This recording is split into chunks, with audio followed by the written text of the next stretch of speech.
औक्ष म्हणजे मोठी लढाई, मोठी लढाई. अन हत्याराचं फुलावाने घाव बिघाई, घाव बिघाई.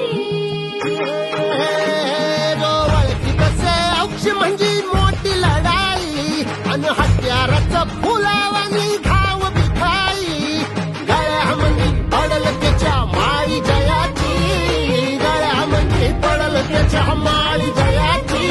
तू चाल पुढं, तू चाल पुढं, तू चाल पुढं. तुला रगड्या भीती कशाची, परवा भी कुणाची, मन सुद्धा तुझा